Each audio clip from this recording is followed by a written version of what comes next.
The fourth G20 finance ministers and central bank governors meeting is being held in South Africa. Ministers and central bank leaders from G20 countries, invited nations and international financial institutions have convened to discuss pressing global economic issues. Key topics on the agenda include financial stability, debt sustainability, global inflation trends and reform of international financial institutions. DD India's Nazneen Ismail reports for more.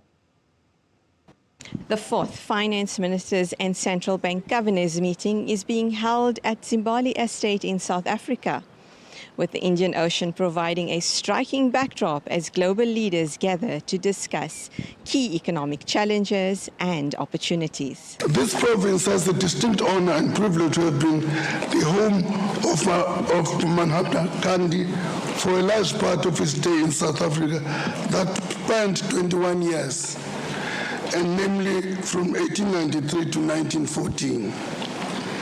Gandhi had a profound and multifaceted impact on India and South Africa, and many drew inspiration from him across the globe, including Nelson Mandela in his quest to lead South Africa to independence.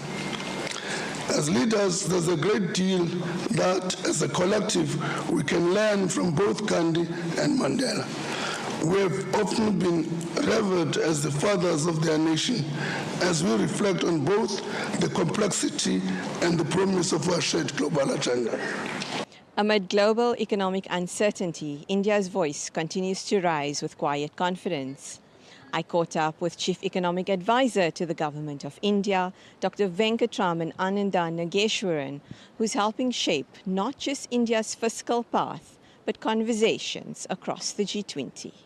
India continues to articulate some of the issues that are common to the developing world and also obviously for India as well.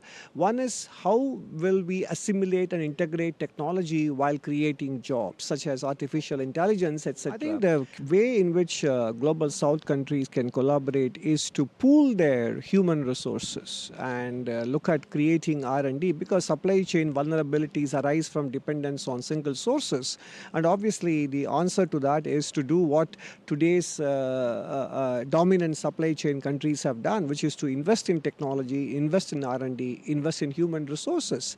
And if individual countries are somewhat fiscally strapped, it is important to tap into the private sector, but also collaborate and pool the intellectual and human resources to be able to create supply chain resilience. This not only involves understanding each country's strengths in terms of physical resource endowments, etc., but also human resource endowments. And these are the areas through which I think South Africa and India can collaborate. Two nations, one conversation. India's economic wisdom meets South Africa's warm diplomacy. That was Dr. Nageswaran, and I'm Nazneen for DD India, connecting continents through conversation. An update on Syria's situation now. The United States condemned violence in Syria, calling on all parties to step back and